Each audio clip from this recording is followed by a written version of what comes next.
Previously on Podcast Without Pretense. So, Ayaz, tell me, what did you think of The Wicker Man? So then he yells, you bitches, this is murder, and you're doing it for nothing. Killing me won't bring back your goddamn honey.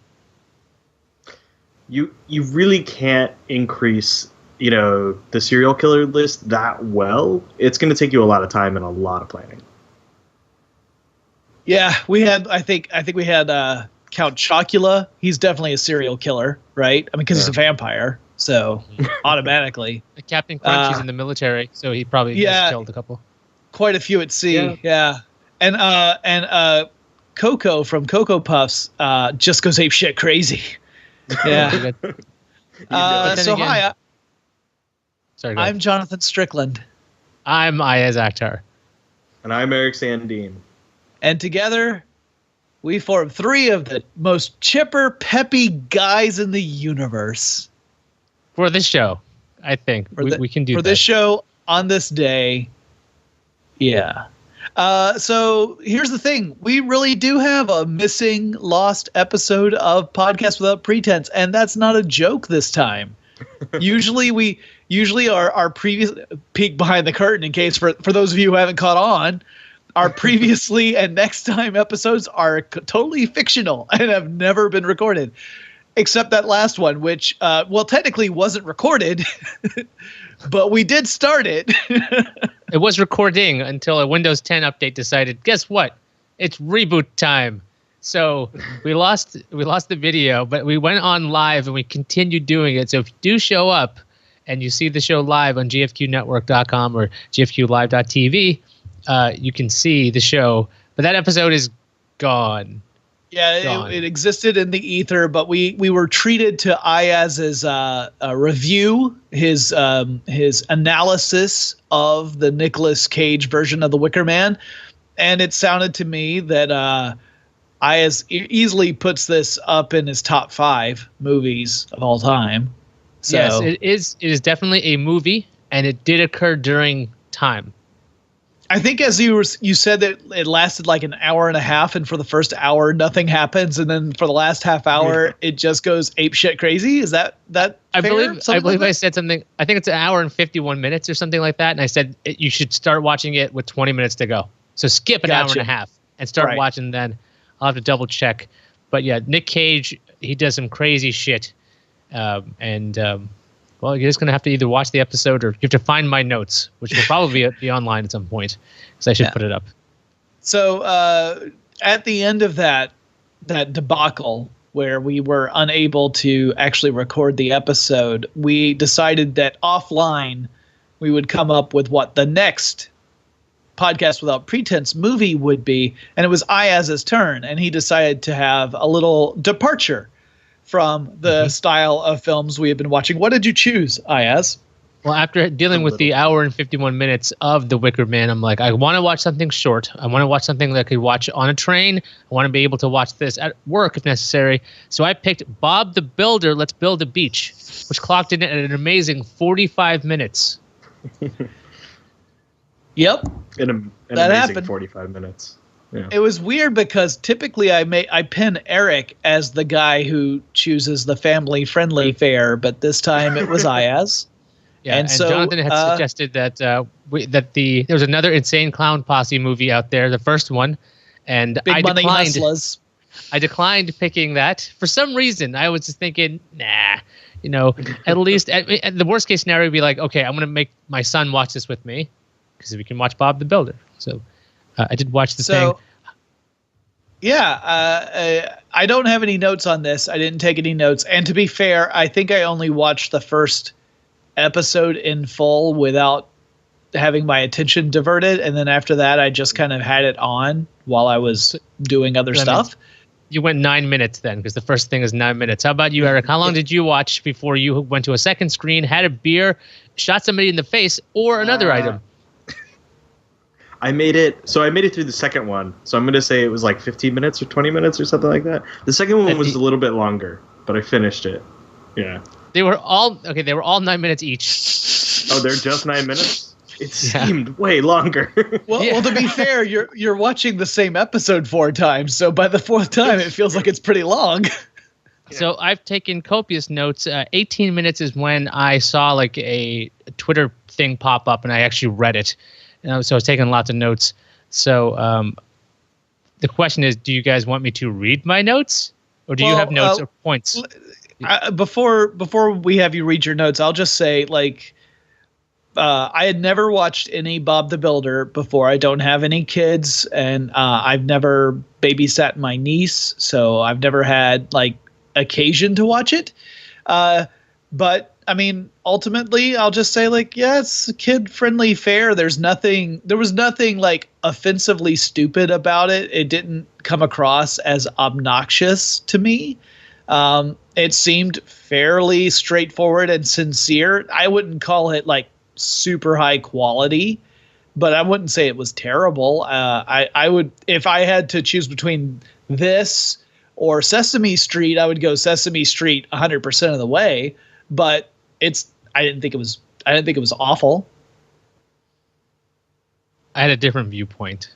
I had never seen the show before, and so I decided to treat it like it was any other thing that was trying to amuse me. I was not thinking about whether how it's fair meant that for is. A child. Well, listen, IS picks a show specifically for little kids and then judges it by his own adult criteria. Hey, a talking cat ? Exclamation point ? Was actually entertaining. No. That was a shitty movie that was supposedly for little kids that included someone wearing a shirt that says "one fucking day at a time," but in Spanish.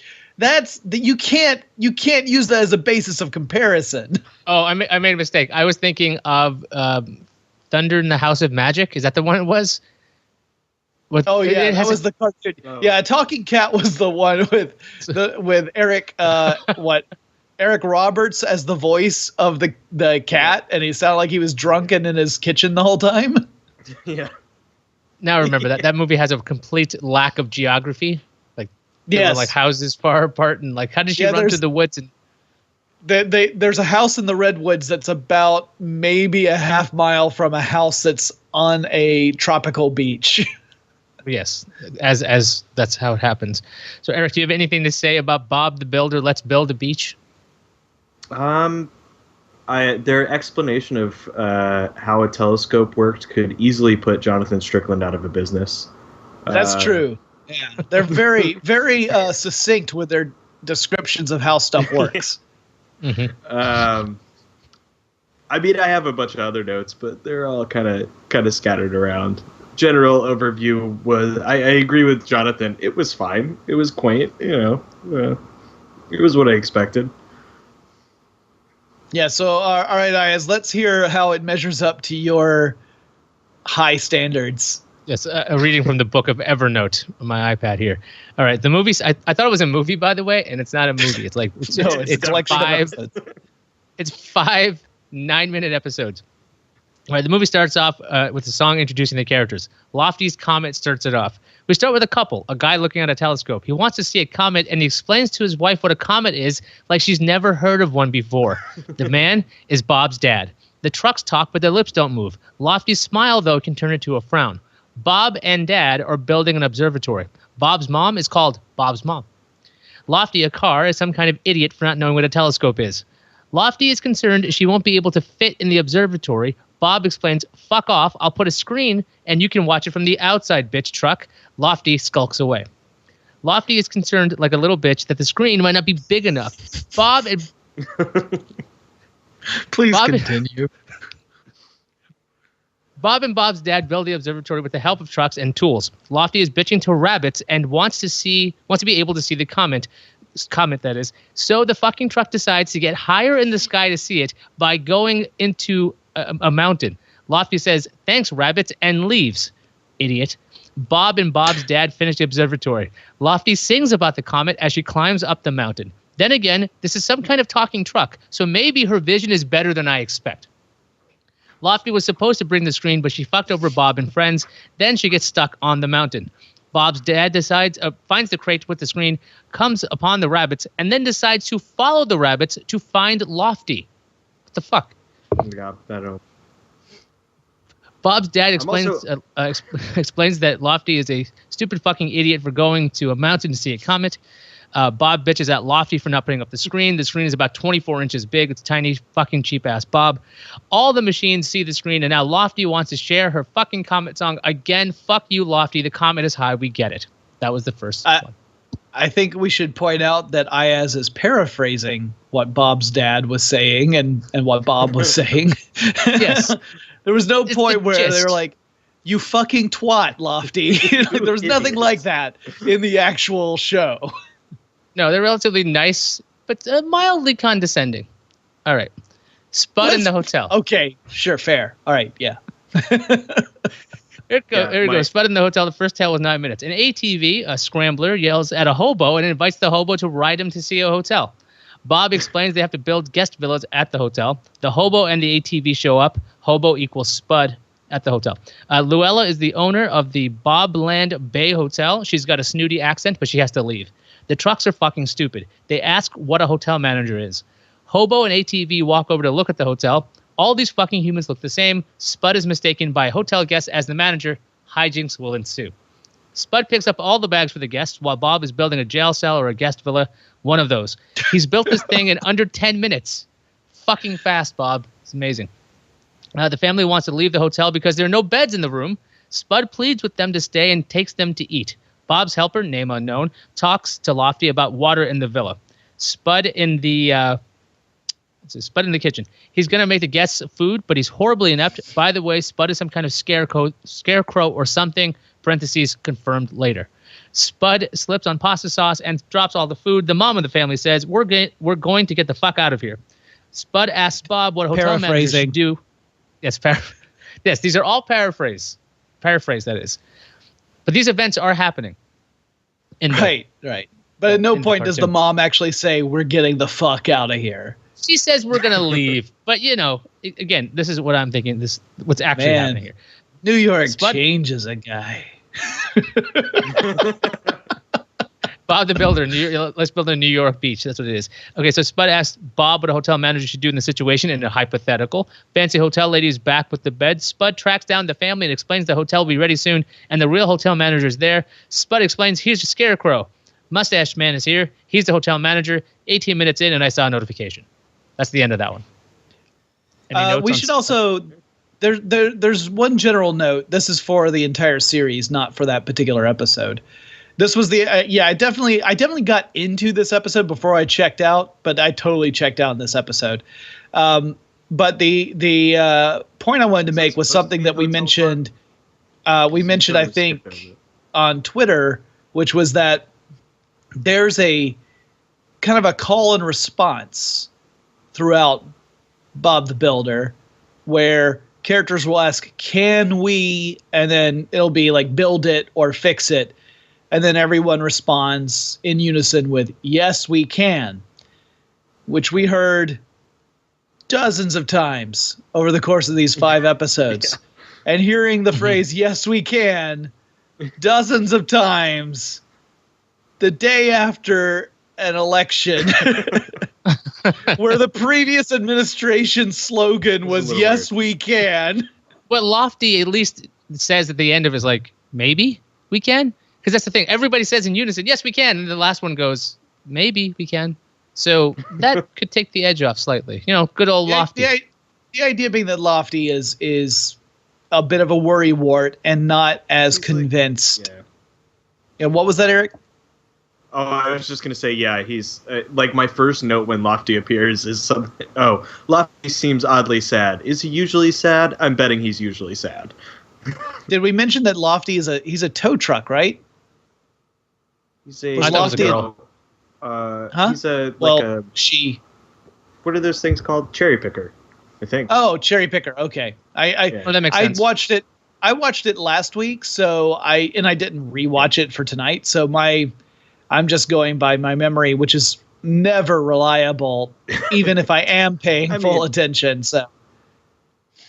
It's a children's show with toy trucks. Like, getting the names right isn't super important to remember. Well, it wasn't just the name, it was the type of truck. I mean, I don't want to be truckist. Yeah, true. Well, the names usually imply what the truck is. So lofty is something lofting up. Yeah, sure.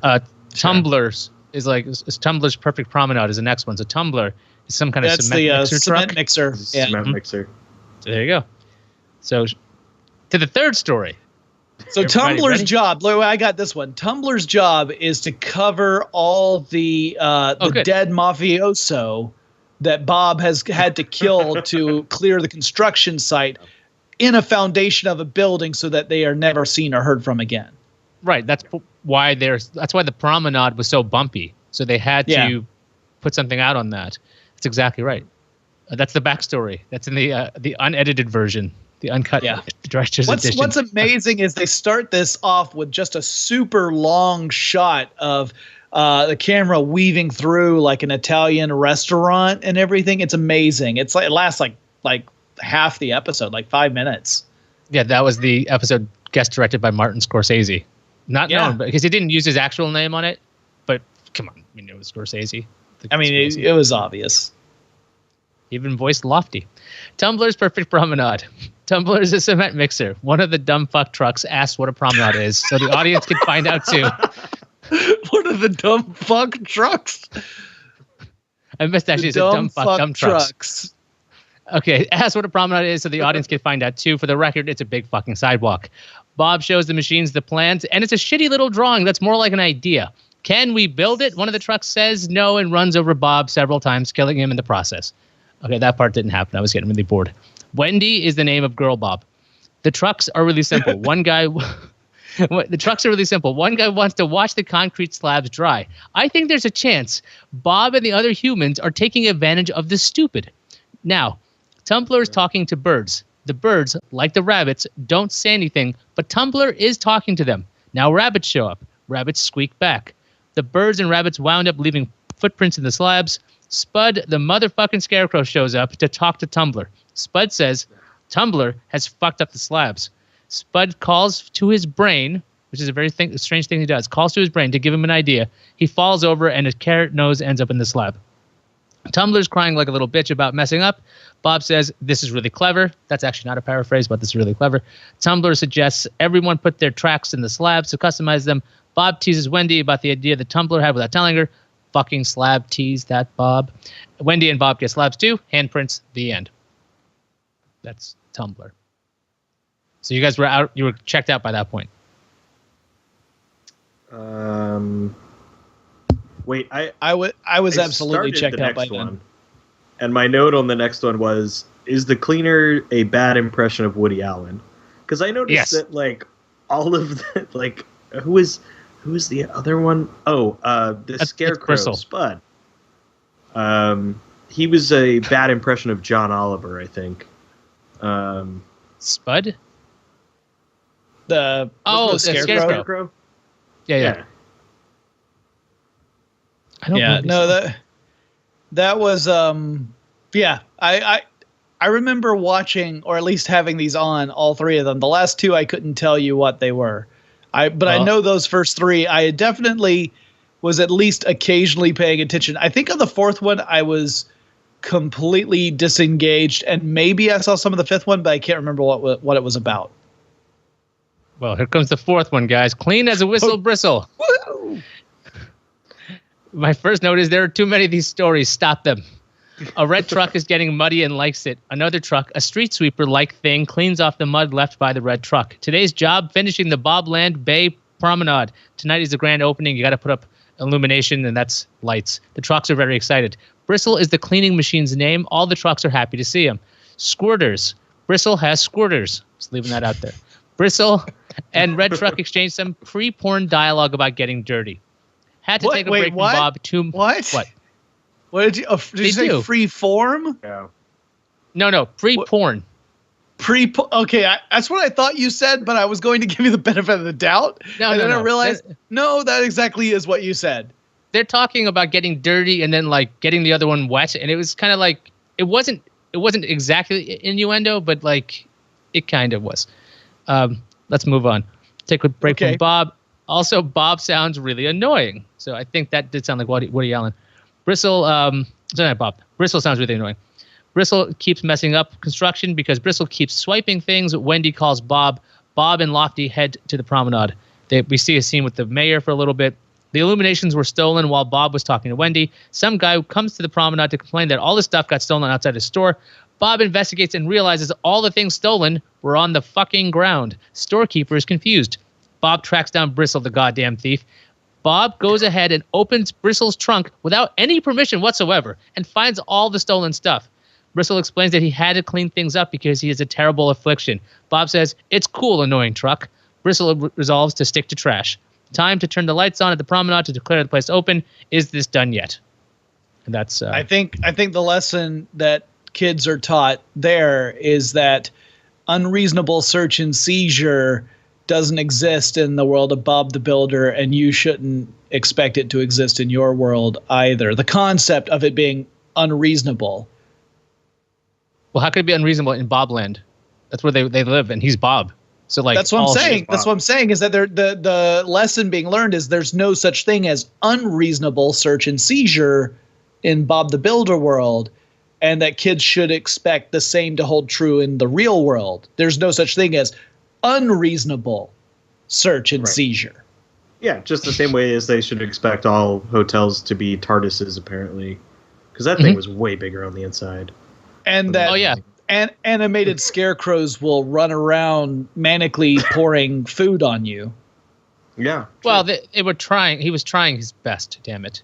And we all know the scarecrows, which again, like, they talk to ATVs, but the scarecrow's mouth. I don't remember if that moves. Did anybody remember if it moves? Because the human's mouth moves. What? The scarecrow's mouth. Does it move? I don't remember. That's Eric. funny. When did so you watch memorable. this? I just watched it. Now I can't picture the scarecrow and whether or not his mouth moved. I watched it a week ago, so that's my excuse. I watched it today. I've got my notes. I've got the last one. Super Splasher. I think this is the last one today. They were building a floating jetty. Is that what he said? I'm not sure. Oh, and moorings. right. Moorings for someone's houseboat. All the trucks are cool with it. Ella's with them. Guess what? They start building stuff again. Now a red truck threatens to kill some ducklings. Lofty decides to throw shit at the ducks. Like, he actually was holding wood and he drops it by accident into the river. The wood floats away. A new truck says, "I can get the wood." Red truck is freaking the fuck out because trucks can't go into water. Super Splasher, the new truck, has some kind of accent, but he isn't suicidal. He's an amphibious car. That's very important, by the way. Lofty to Splasher. God he was there. What? I said, thank God he was there. He hasn't been in the previous ones, so. Well, no, this series that Ayaz picked, and I cannot stress that enough, that Ayaz picked this. This particular series, as I learned when I did a little background research, introduced a couple of new trucks to the Bob the Builder world, and this amphibious vehicle was one of them. That's Splasher. Now, granted, what I looked at when I picked this thing was 45 minutes. I did not even look at the description. I'm like, let's build a beach. Sounds like a really dumb idea. Let's do it. But it was these 5 stories. All right, so he's an amphibious car. Lofty to Splasher. "You saved my wood." And I said, and more porn language right there. Hotel manager explains to Splasher his job is to give tours to the guests.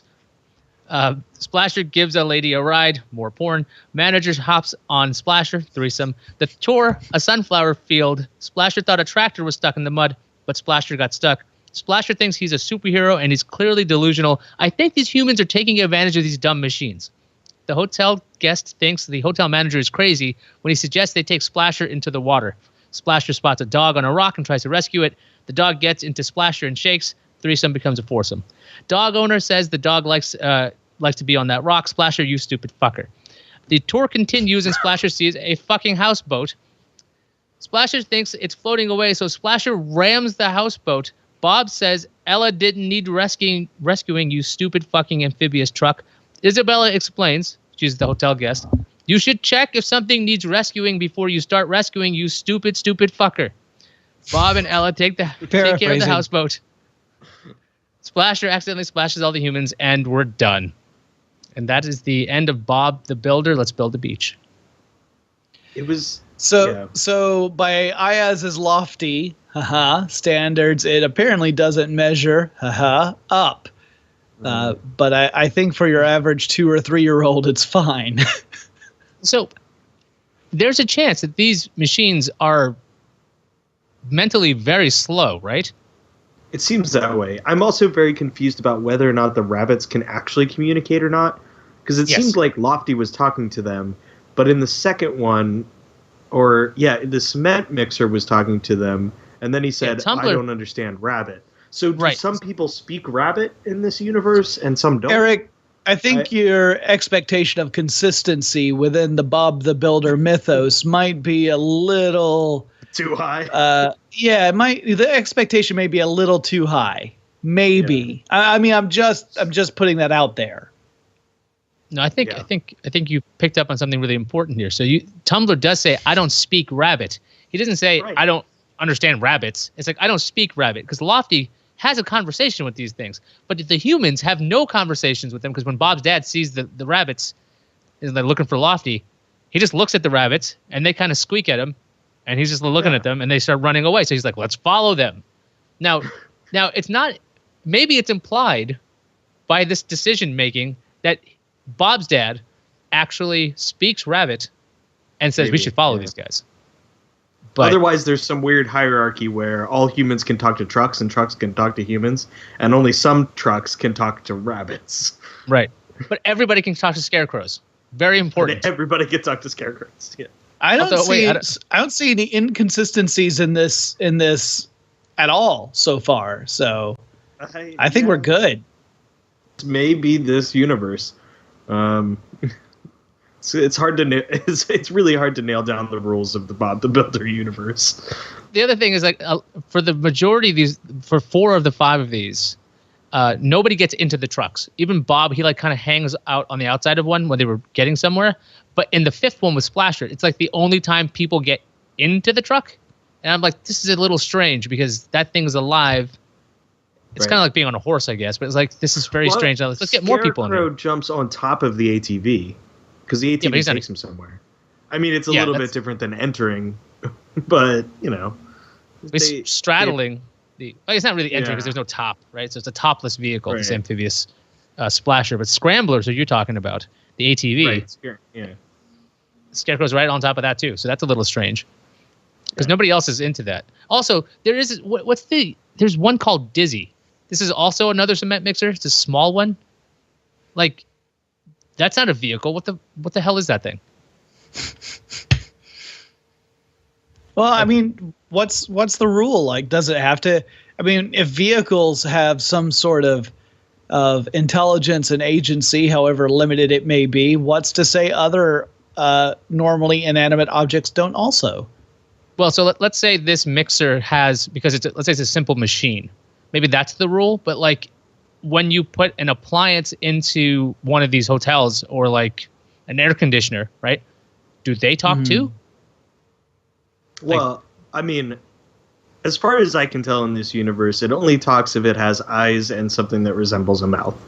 So if you see eyes on it, you probably shouldn't hit it, because it seems to be conscious.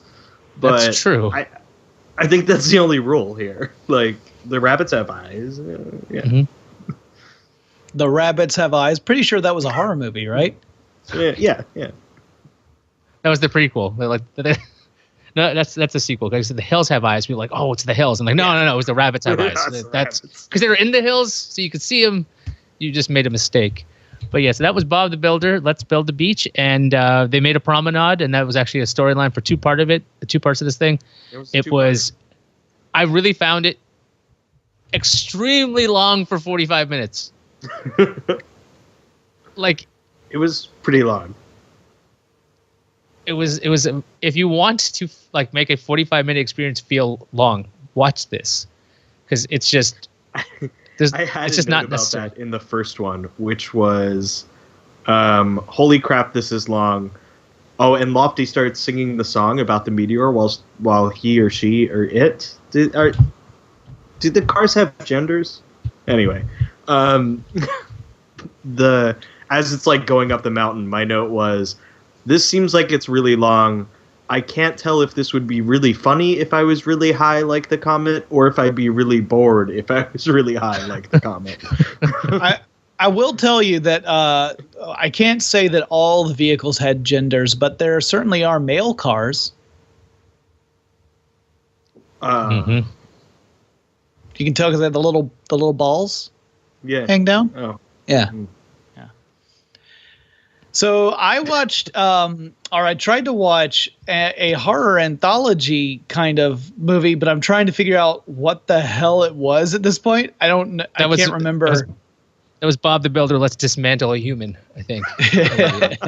I want to say it was something like Territory, but I can't find it now. It was an anthology, and it was god awful. It made me wish that I had saved it for one of our shows, because it was so poorly done, like very low budget, not at all innovative, poorly acted, bad effects, unnecessary nudity. It had all the hallmarks of a classic Podcast Without Pretense movie.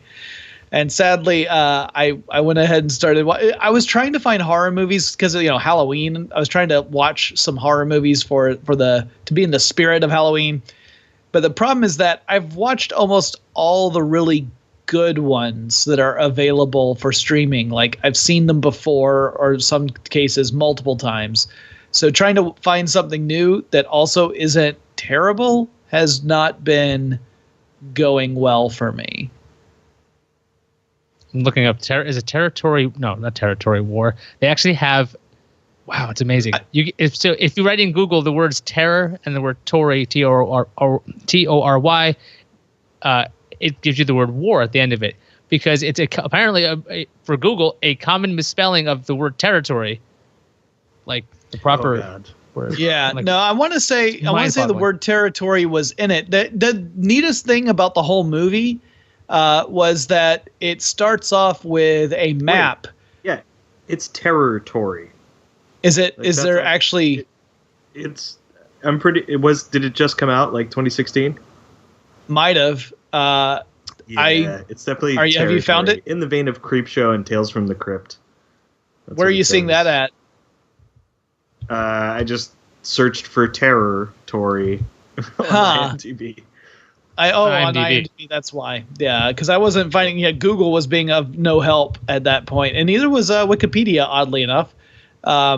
But yeah, I think it's like a Canadian film possibly, but so the opening of it was interesting in that it starts with a map, and there are different monsters or legends that are popping up on the map, but the map makes it feel like all of these different legends kind of coexist in the same mythological universe, which would have been more interesting than the bits I watched. I didn't watch the whole thing either, but the map would show things like Burkittsville. It was all set in Maryland. I guess it was shot in Maryland then.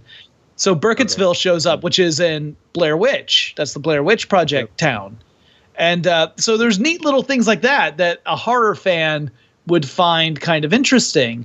But once it got into the actual movies, it was not like, it was so pedestrian and boring. The first one has like a dad going hunting. He's talked to his son on the phone, but he goes hunting by himself and then comes across what is essentially a vampire. It's a lady who at first he thinks that she's in trouble, so he's trying to call to get emergency services to come out so that they can check on her. And of course he ends up dying. She ends up killing him. Spoiler alert. And then the second one, I think, was like some people shooting a horror slasher movie in the woods, except that the movie production actually becomes the hunting ground for a real slasher serial killer type. And I think that's as far as I got before I just gave up. It was just so bad. But it made me sad that I didn't pick it for one of these shows. So that was a failure on my part to try and find a horror movie worth watching. It definitely did not fit that category. It was a Podcast Without Pretense movie worth enduring, but not a Halloween movie worth watching. So, Eric, you're tasked now with the next movie. Right. Have you been staring and searching? So, I've got two, and it depends what kind of mood you guys are in. Don't tell us the titles. Don't tell us the titles. What do you mean by what kind of mood? Are you in a Disney type of movie or an animated children's type of movie? Jesus fucking Christ, Eric. Oh my God. Every fucking time. So the funny thing is, I think you'll actually enjoy both of these. When you say enjoy, do you mean like legitimately enjoy, or do you mean enjoy ripping them to fucking shreds? One of them you might legitimately enjoy.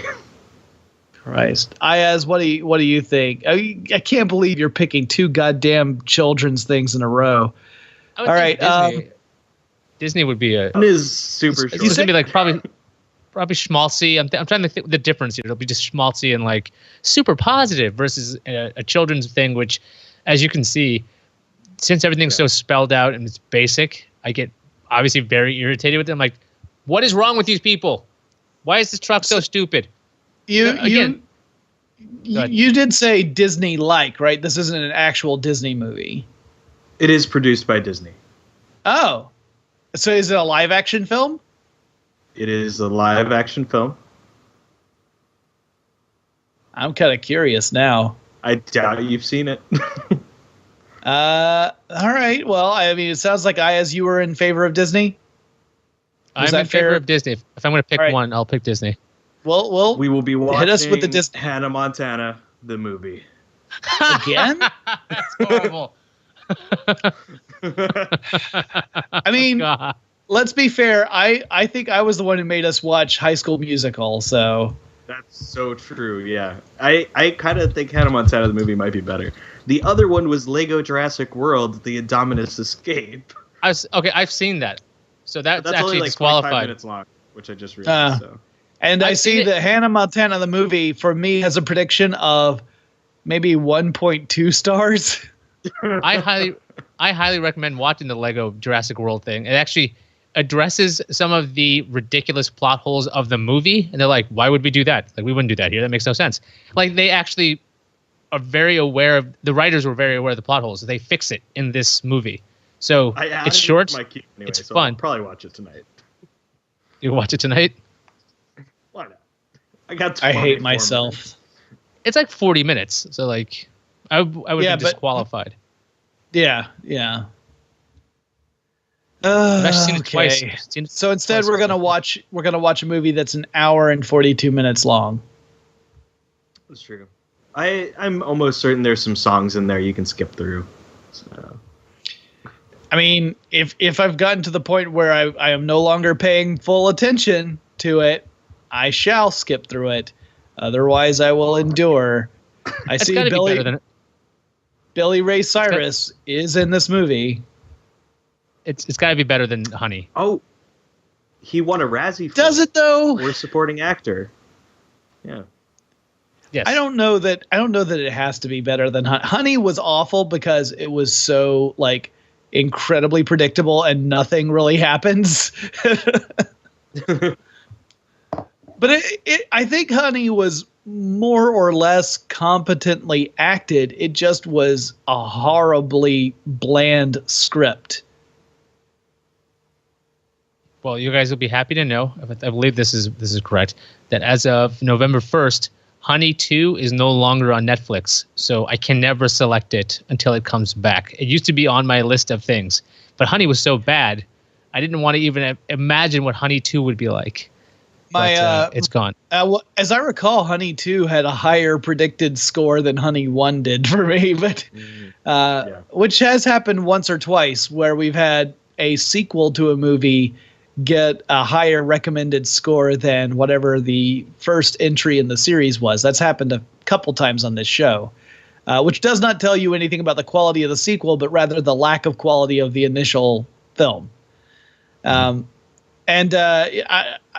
wife has sent me a list of potential candidates for my next turn, so I may take her up on one of her suggestions. And she does not hesitate to pick some of the most atrocious sounding movies, some of which I am sad to tell you are foreign films. So I'm just saying we may have some reading ahead of us after our next episode. I was really hoping you were about to say half of her list we'd already watched. Sadly, no, because Netflix is really good at keeping a nice rotation of shitty movies. Like, their library keeps getting smaller, but their list of shitty movies remains consistently about the same size. I think I might pick an exercise video next. That's what I'm going to do. And we have to review it. We have to review. I went through 5 bags of popcorn while watching this clunker. I ordered 3 pizzas. Like when I put Bob, I want to say Bob's Burgers. That's the wrong thing. Bob the Builder on. It's like, here's what you should watch next, and it's like, it's Jillian Michaels yoga, and I'm like, how does that even line up? I guess they say things like, "Can you bend it?" Yes, we can. Apparently, that's the reasoning behind Amazon's algorithm. I wasn't sure exactly why, but there was that on my Roku today. I'm just like, I guess that's the link. I will say I do not plan to pick Big Money Hustlers as my next choice, and that is still available on Amazon Prime last I checked. So, but since I never made it all the way through Big Money Rustlers, I don't feel right about inflicting an even worse movie on us. Through that?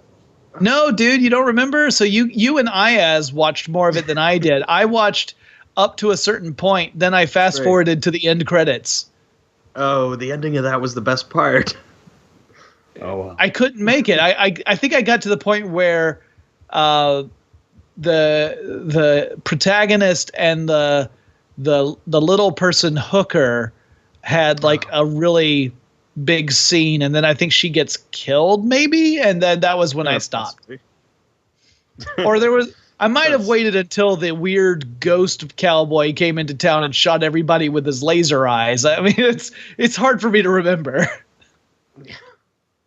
I've blocked most of that out. I think I remember there was a Dustin Diamond cameo for 4 seconds. That's all I remember. I forgot about the ghost cowboy with the laser eyes.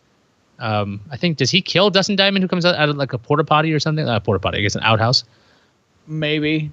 That sounds right. I mean, not right, but it sounds accurate. Yes, because that was their second movie. We watched another one, didn't we? Yeah, we watched Death Race. Death Racers. The race one, right? Yeah. It was Death Racers. Yeah, and that was the one that had the really truly awful rape sequence in it. And had the two, I can't remember what the female character's team name was, but it was really awful. But it was two ladies who were portrayed as if they were butch lesbians, but they it was really kind of up in the air exactly what they were, but that's how they were portrayed at first. And I remember getting really mad at that one because I kept track of the scores, because everyone would get a score based on the number of people they killed. Everyone's trying to kill one particular target, but they also get points for killing other people, kind of like Quidditch, where you can make goals, but the goal is to catch the snitch. Same sort of thing in Death Racers. And I got really mad because the scores kept at one point the scores went backward, where everyone had a certain amount, and then in the next time that there was a tally, everyone was back. And it wasn't that they had lost points, it was just that the scenes were literally out of sequence. Your memory of these two movies still exceeds mine. I have giant gaps when it comes to that.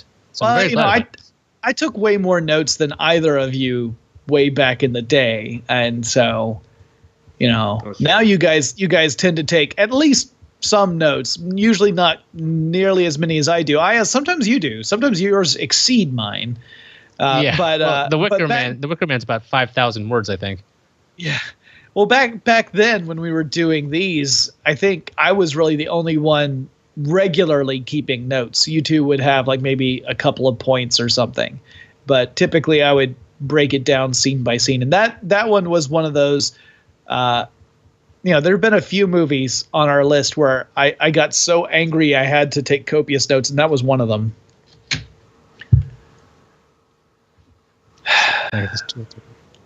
Then after that, I drowned my sorrows in a 24-pack of Faygo. So, I don't know what that is. Faygo? Dude, you got to join the dark family. Come on. What are we talking about? You don't know what Faygo is. So the Insane Clown Posse has fans named Juggalos, and their favorite drink of choice is Faygo. Which is a soda. It's a soda that's produced out in the upper Midwest. It's got all these different vaguely fruit flavored varieties. But it's kind of like Fanta, but it's Faygo. Okay, I'll look this up. It's part of Juggalo culture and Dark Family, man. Come on. I somehow must have forgotten that. Ayaz is no ninja. That's just it. Ayaz is no ninja. No, but I was looking up to see how many words my Wicker Man notes were. It's 2,941. That's a very respectable long review that's been lost to the ravages of time. Yeah. So Faygo is headquartered in Detroit, Michigan. That's where it's produced. I've never seen this before.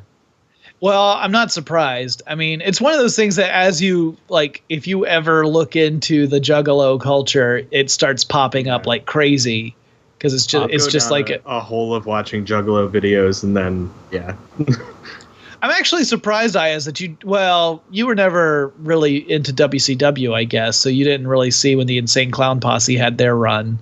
No, I wasn't. But Insane Clown Posse, because they were in pro wrestling, that's where I first saw them. I was not ever familiar with their music until after that, and then I looked into them and I was like, oh, this is not for me. I'm not casting any aspersions or judging anyone else, but it just obviously was not for me. I'm not what's the word? I'm not unproud of having this giant gap of knowledge in my head. Not knowing about Juggalo culture. I don't feel bad about this. I'm sorry. I feel like I should feel bad about this, but I couldn't care less. So if I'm offending our Juggalo audience, which I know is a huge portion of Podcast Without Pretense listeners, I'm sorry, but I don't care about. Did you ever see? Let's see. I want to see if it's called the. Have you ever seen the SNL parodies of The Gathering, the Underground Festival stuff that they did? Where it's two characters just talking about all these horrible bands performing at this gigantic underground festival. Nope. No, there's actually a couple of different versions of it. Like they like everything. Yeah, underground. Like everything in SNL, once they hit upon a formula, they had to repeat it, a couple of times. But it's essentially just an excuse to come up with a bunch of really stupid names for bands and string them together. And they just get more and more ridiculous as it goes on. It's worth hunting those. I think there might be a couple on Hulu, but it's one of those things that it's really hard to find the videos because people would upload them to YouTube and they get taken down for copyright infringement. But you might be able to find a few online. But it's worth watching because they're really good at capturing the tone of what the Juggalos the gathering of the Juggalos was kind of billed as, while still taking the piss out of it. If you look in the chat room, by the way, because we're doing this live on Wednesday night, our producer Suncast says, "Fun fact: I've toured the Faygo factory here in Detroit. Didn't know it was that he got to do that." So I'll check out those segments, and I'll probably won't take a tour of the Faygo soda plant. Next time you're in I've gone to the world of Coca-Cola, so I mean, I've never Yeah, toured a Coca-Cola bottling plant, but I've gone to the world of Coca-Cola, not at its current location, but its former location. So that means that there's so much soda stuff I don't know. It's just insane. Yeah. Because I know Well, that I mean, Coke's in Atlanta. It's Yep. very exciting. And I know Pepsi, I think Fago's in it's- Detroit. Pepsi's Pittsburgh, I think. Don't know. Somewhere in Pennsylvania, pretty sure. You should write like the definitive piece on where, or maybe make a special map for us, Jonathan. Where You know, various sodas come from. Yes. If it's a liquid and it's sold to you in any kind of bottle or can, make a map. That's your assignment. Jesus Christ! Once you hit all the alcoholic beverages, that'll keep me busy for fucking ever. Well, you could do 2 different layers, and you don't have to worry about craft beers. 'Cause you can 2 stick to a layers. Yeah, you could. Like, of course, because Atlanta, you'd have Coca-Cola and Sweetwater. Both of those would be pretty prominent. I really wasn't thinking you would have this much information in your head to the point where you would complain about it. But this is pretty impressive. Pass these fucking things, dude. They're in my town. It's not like Wait, RC it's not Cola like is also in I've Georgia? heard about it. Sweetwater is like in a fucking like dominant position along the northern corridor of Atlanta. You can't help but pass it. And then the world of Coca-Cola is at Centennial Olympic Park across from the Georgia Aquarium. I mean, these are big landmarks in my city. So, although, you know, the best landmark to ever tell anybody coming to Atlanta just to see the look on their face is the Big Chicken.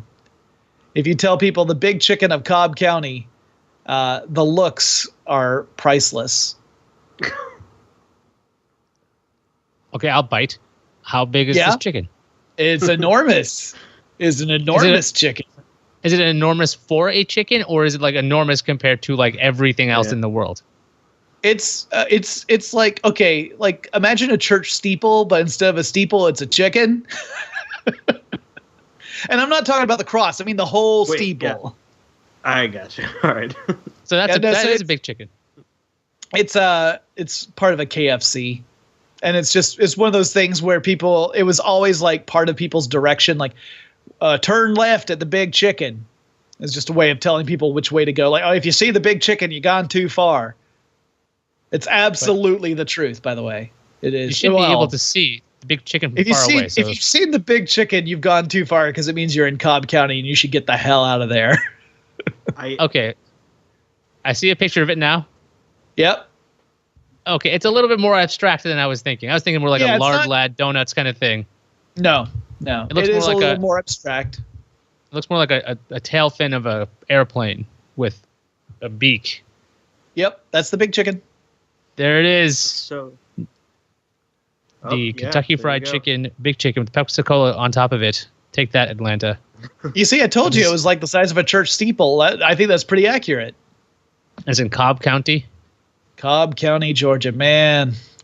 Marietta is what everyone says. It's the Big Chicken of Marietta. So Cobb County is a little bit further to the north and west, but yeah, the Cobb County is one of the counties where traditionally we've had a lot of very ugly, stereotypical Deep South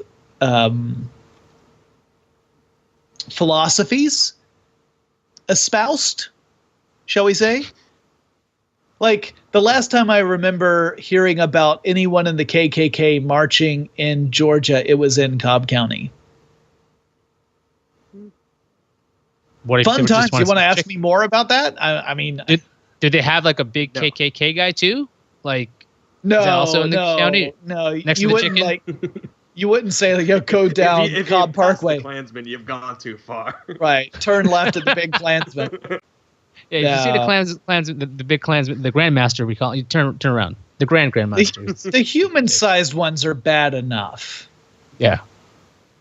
This would be the Grand. I mean, version. I also grew up like 2 miles away from the home of Daniel Carver, who was one of the Grand Dragons of the KKK, and that was always going past that guy's house it was a monument to hate and ignorance, and don't miss the fact, since I no longer live in that part of Georgia, I don't miss that at all.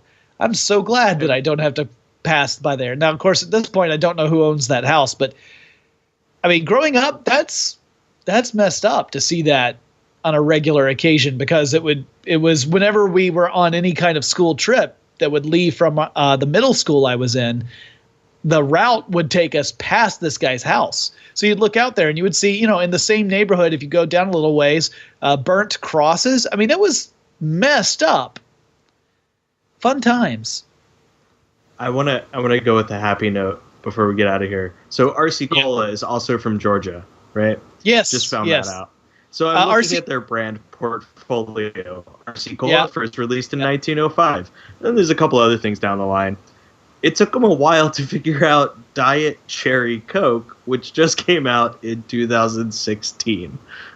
So RC Cola took. Sometimes you want to take your time before you diversify. They came out with the original Cherry RC in 1985. So, yeah, it's been 31 years until they could figure out a diet formula for that. A Georgia delicacy is or at least a pairing, a classic pairing in Georgia is a moon pie and an RC Cola. Do you guys know what moon pies are? It's like a little dessert thing. Yeah. I wasn't sure. I didn't know how far out they extended from the Southeast. But yeah, moon pies and RC Cola, that's considered. And also Coca-Cola and salted peanuts. And you actually put the salted peanuts into the bottle of Coca-Cola. Oh. Now you're just making up shit. No, I am not. Those are goobers. You put your goobers in the bottle of Coca-Cola. This is absolutely true. Okay. I'm educating you motherfuckers. Educate. Okay, I guess technically that might be the accurate word, but there is no volunteering here to be educated. Like I'm hearing this information now; it's going to be in my head, and I can't get rid of it. So thanks for that. Up so here. I think we know whether or not we like it or not. So, have you guys ever had boiled peanuts? Yes. I don't think so. They are the best. They are the best. Boiled peanuts are amazing. So the secret is that you have to go preferably somewhere in North Georgia or maybe the Carolinas, maybe some areas of Tennessee, but North Georgia's best. Look for roadside stands where typically they will have a sign out front where they will have some weird misspelling of boiled peanuts. Boilt P-nuts is the preferred misspelling. And then you go there and you see that they typically have something like, I don't know, a giant oil drum filled with water and salt. It's just a hot, almost boiling brine, inside which are just pounds and pounds of peanuts that have been soaking in it for God knows how long. And you order some and they dip in a big scoop that has it's a sieve. So when they pick it up, it drains away and they put it into usually a couple of like a double paper bag and hand that to you. We bought some when my wife and I were just dating. I don't think we were married yet. We bought some so that she could try it. And so she's from Philadelphia, had never had boiled peanuts before.